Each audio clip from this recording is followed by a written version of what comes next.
Demat account open किया और वहाँ पे है सच जैसे स्टार्टिंग होती है 200-500 रुपये डाल के आइडिया ऐसे शेयर्स हमने खरीद के फिर देखा क्या मार्केट वगैरह होता है, तो उनसे तो लॉस ही होना था।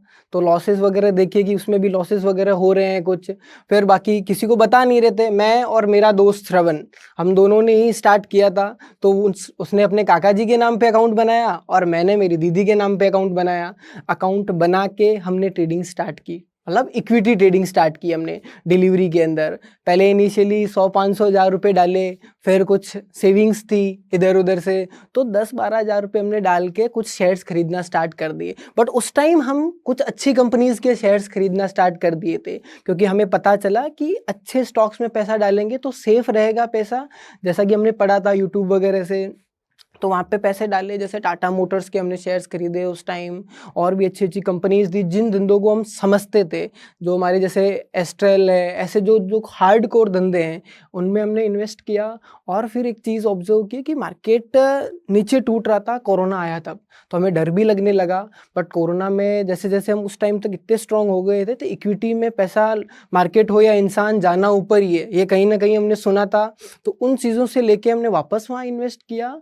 और कोरोना खत्म होने के बाद मिड ऑफ कोरोना में देखते हैं कि हमारी इक्विटी ग्रो कर गई। तो पढ़ने लिखने में हम बढ़िया थे, तो मार्केट की रिसर्च भी करने लगे कि प्रॉफिट रेशियोज क्या होते हैं, कंपनी की वैल्यूएशन क्या होती है, मार्केट क्या क्या होती है, देश के लीडर्स में पैसा डालना है, ये सारी चीज़ें हमें पता चली। और हमें इक्विटी में हम अच्छा करने लग गए थे।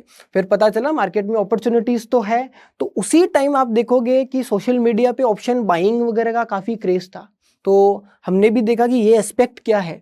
तो वहाँ पे ऑप्शंस बाइंग के बारे में हमने पढ़ना स्टार्ट किया कि यहाँ पे तो 10% ऐसे रिटर्न्स बढ़ रहे हैं। तो मैंने क्या किया, 16,000 रुपये का एक बैंक ऑफ बड़ौदा से लोन लिया था, दीदी के नाम पे ही था, तो दीदी के नाम पे लिया वो, और उससे बाइंग स्टार्ट कर दी। थोड़े रुपए मैंने श्रवण को दिए और उसने अपने अकाउंट में चालू की, और मैंने मेरे अकाउंट में चालू की। चालू करते ही थोड़ा थोड़ा प्रॉफिट होने लगा। और बाद में हमने ऑप्शन बाइंग में देखा कि उसका जो स्टार्टिंग का प्रॉफिट वाला फेज के बाद में उसमें लॉसेस भी देखने को मिले हमें। तो लॉसेस, पहला प्रॉफिट हमें हुआ था आई थिंक 500-700 रुपये का, ठीक है। तो वो 500-700 रुपये के बाद में हमें वाह 10,000 रुपये से 500-700 बन रहे हैं, तो मतलब महीने के 15,000 रुपये होने लग गए। सेम वही आपकी तरह हमें भी ऐसा लगा कि हाँ ऐसा प्रॉफिट बनेगा यहाँ पे। बट एट द एंड आपको पता है रियलिटी मार्केट की ये थी कि बाद में हमें लॉसेस स्टार्ट हो गए। तो लॉसेस की जर्नी तब तक स्टार्ट हो चुकी थी, नई नई स्ट्रेटजीज हम भी देख रहे थे, कभी आरएसआई को पढ़ रहे थे, कभी बॉलिंजर बैंड को हम पढ़ रहे थे, सपोर्ट रेजिस्टेंस, किसी ने कहा कि डिमांड सप्लाई जोन सीखो, किसी ने कहा मूविंग एवरेज वाली स्ट्रेटजी अपनाओ, किसी ने कहा ये 920 की स्ट्रेटजी यूज करो। स्ट्रेटजीज यूज करने लगे, 16,000 रुपये का कैपिटल चला गया था। फिर नेक्स्ट एक 50,000 का कैपिटल मैंने मेरी मासी से लिया, उसको फिर हमने क्या किया, स्टॉक्स के अंदर इंप्लीमेंट करना स्टार्ट किया, स्टॉक के ऑप्शन से। उस टाइम हम निफ्टी, बैंक निफ्टी में ऑप्शंस में ट्रेड कर रहे थे। फिर हमने स्टार्ट किया स्टॉक्स के अंदर देखा कि वहाँ पे भी लॉसेस हो रहे हैं। रीजन था थीटा डीके। सबसे बड़ा दुख तब हुआ कि जब मार्केट हमारी साइड में जा रहा है तब भी हमें लॉस हो रहा है। ऑप्शंस बाइंग हम कर रहे थे, जैसे 3 एस्पेक्ट होते हैं मार्केट के, या तो मार्केट ऊपर जाएगा या नीचे जाएगा या साइडवेज हो जाएगा। जब मार्केट हमारी साइड में जा रहा है तब भी हमें प्रॉफिट नहीं हो रहा है, क्योंकि वो साइडवेज होके जा रहा है। मार्केट अगेंस्ट जा रहा है तो प्रीमियम जीरो हो जा रहे हैं, ऑटोमेटिक वहीं पे रुक रहा है, तब भी लॉसेस हो रहे हैं। समझ में ही नहीं आ रहा करें क्या, स्ट्रेटेजी को फॉलो कर रहे हैं प्रॉपर जैसा जैसा हो रहा है तब भी, बट ऑप्शंस का बिहेवियर नहीं सीख रहे थे हम। 50,000 के डेप्थ के बाद में 3 लाख मैंने मेरे पापा जी से लिए, किस नाम पे, कि मैं जयपुर हूँ, अभी मेरे को आपसे कुछ नहीं चाहिए होगा, कॉलेज वगैरह में मेरा कर लूँगा, मेरे एक्सपेंसेस वगैरह सारे मैं उठा लूँगा। तो हमने 3 लाख रुपए से फ्रेश ट्रेडिंग स्टार्ट की कि अभी हमें फ्रेश ट्रेडिंग करनी है एकदम। वहाँ पे प्रॉपर मैं और ये एक पीजी में थे जयपुर, और जयपुर से हम उस पीजी में ही बैठे रहते थे 15-16 घंटे, कॉलेज ही नहीं जाते थे। वहीं पे लैपटॉप हमारा एक डेल का पुराना सा लैपटॉप था, वहाँ पे सपोर्ट रेजिस्टेंस ड्रॉ करते थे, नई नई स्ट्रेटजीज आरएसआई की ये करते हैं, ये बोलता था चलो मूविंग एवरेज को करके देखते हैं। उसमें कहीं ना कहीं बहुत सारी गलतियाँ थी, जो मैं आपको बताऊँगा कि क्या गलतियाँ थी जो हम उस टाइम कर रहे थे। ऑप्शन सेलिंग से हम कैसे इंट्रोड्यूस हुए, consistency, risk management, over trading, ये जो सेल्फ कंट्रोल है, ये चीज़ें बताते सारे लोग हैं कि ये करने से प्रॉफिटेबल बन जाओगे, पर इन्हें अप्लाई कैसे करें। मेन तो वो होगा ना, ये रास्ते मेहनत करूंगा तो मुझे सक्सेस मिलेगी पता है, बट वो मेहनत किस डायरेक्शन में करनी है यही पता नहीं थी ना।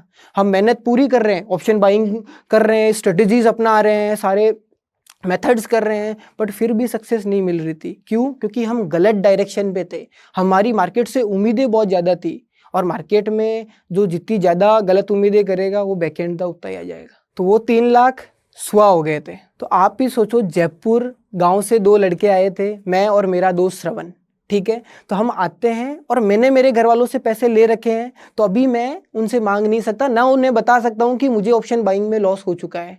तो इसके घर से पैसे आते थे 15,000 रुपये, तो हम उसी पैसों से हमारा दोनों का काम कर रहे हैं। वो हमें एसी वाले रूम में भेज रहे थे घर वाले, और उन्हें पता नहीं हम 2,000 रुपये के रूम में रह रहे थे। और लिटरली ऐसा लग रहा था कि अब क्या होगा, टेंशन होती है करियर की। हम एकदम अच्छे स्टूडेंट्स अपने एकेडमिक्स में, और डर क्या लग रहा है कि क्या होगा अपने करियर का, ऑप्शन ट्रेडिंग के अंदर हम सक्सेस होंगे या नहीं होंगे। तो ये सबसे बड़ा डिप्रेशन जो सब लोगों को होता है। आज आप देखते हो बाइंग के अंदर एक किसी के पास पैसे भी नहीं है, 10 लाख 20 लाख का वो लॉस कर देता है, और वो लॉसेस से हम भी गुजर रहे थे। 3 लाख का वो, 50,000 रुपये वो मासी वाले, 16,000 रुपये बैंक वाले, बैंक वाली की किस्त आती थी 1,600 रुपये की, तो वो किस्त के पैसे और करने हैं। तो ये सारी चीज़ों से एकदम परेशान होते हैं ना, कि परेशान से हो गए थे कि अब करना क्या है, टूट से गए थे। और होता है ना, एज भी क्या थी मेरी उस टाइम, आप मान के चलो 12th पास करके एक गाँव से बच्चा आया है, उसको शहर का माहौल ही नहीं पता है, शहर में माहौल क्या हो रहा है, उन चीज़ों से भी बाहर, कॉलेज नहीं जा पा रहे हैं टाइमली, और दोस्त लोग फ़ोन कर रहे हैं कि ये वो, ऊपर से ताने।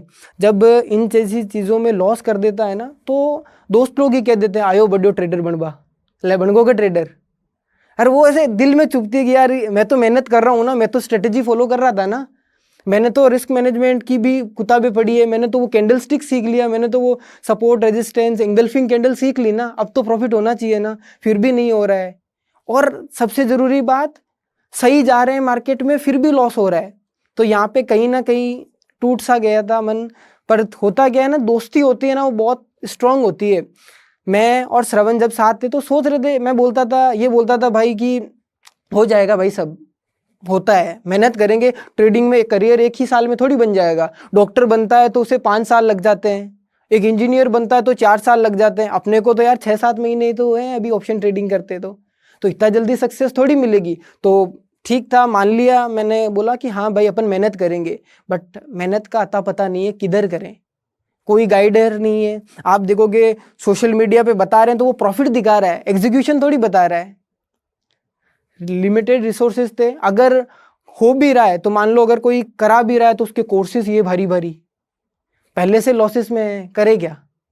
और सोशल मीडिया पे होता ऐसा है कि इन्फ्लुएंसर्स ज़्यादा है, ट्रेडर लोग कम थे। जो असली ट्रेडिंग करते थे, हम 1-2 डेस्क भी गए थे, हम 1-2 डेस्क के आसपास गए, उन्होंने एंट्री नहीं है कि क्या हुआ, कुछ नहीं होता यहाँ पे, तो कुछ बता ही नहीं रहा। ऊपर से एज फैक्टर, छोटे छोटे बच्चे, मासूम मासूम सी शक्ल के, कौन स्टॉक मार्केट सिखाएगा भाई। और सिचुएशन ऐसी थी कि वो 1,600 रुपये वाली किस्त का भी सोचना पड़ रहा था, और हर चीज़ बाहर भी जा रहे हैं, तो पैसा तो शहर के अंदर तो बात बात का पैसा लगता है, जैसे मारवाड़ में हमारे कहते हैं कि अठे तो बात बात को रुपये लगे। तो मैं गाँव आड़ा छोरा, तो मान अति मतलब ऐसा डिप्रेशन वाला, तो आपको ये मामला बताऊं, आप खुद जो लोग मेरे को अगर आज देख रहे हो, कहीं ना कहीं आपकी भी ऐसी जर्नी रही होगी, क्योंकि ट्रेडर लोग ही हो आप सारे। तो आपने एक चीज़ ऑब्जर्व किया कि बाइंग के बाद में, लॉसेस के बाद में आदमी टूट सा जाता है, वो बात ही नहीं सुन रहा किसी की, उसे कुछ समझ में ही नहीं आता, कोई कुछ कह रहा है तो भी उसे समझ नहीं आ रहा, बट कॉन्फिडेंस रह रहा है कि कुछ ना कुछ तो होगा। हमेशा ही एक ट्रेडिंग पार्टनर जरूर होना चाहिए। अकेला आदमी बहुत कुछ गलत कदम भी उठा सकता है। आप सुनते ही होंगे किसी को 40 लाख का 30 लाख का लॉस हुआ और उसने सुसाइड कर लिया। ये सारी चीज़ें एक पर्सन के अकेला, एक मारवाड़ में कहावत है कि एक लो मन शैतान को घर हुए। अगर अकेला पर्सन है तो वो कहीं ना कहीं डरता रहता है अंदर, क्या होगा क्या नहीं होगा। अगर मैं अकेला रहता और मेरे ऊपर 7 लाख का लॉस है तो मैं टूट सा नहीं रहूँगा, क्योंकि कैसे कवर होगा। बट श्रवण था मेरे साथ, तो ऐसा हुआ कि कर लेंगे भाई, कुछ ना कुछ तो होगा ही। तो उस बीच में हमने चीज़ें नई स्टार्टिंग की, फिर यहाँ तक लॉसेस करके परेशान हो गए थे, टूट से गए थे।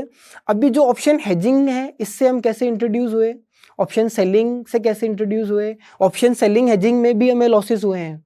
आर्बिट्राज वाली स्ट्रेटजीज, और अभी मैं आगे एक्सप्लेन करेगा, श्रवण करेगा आपको एक्सप्लेन कि जो हमने स्ट्रेटजीज की, हेजिंग में भी हमें लॉसेस हुए, फिर हेज से हम इंट्रोड्यूस कैसे हुए, आज हम एक प्रॉफिटेबल ट्रेडर है, किसी को भी हम शान से बोल सकते हैं कि हम ट्रेडिंग करते हैं भाई, हम एक बाई प्रोफेशन ट्रेडर है, घर वाले भी अभी खुश है,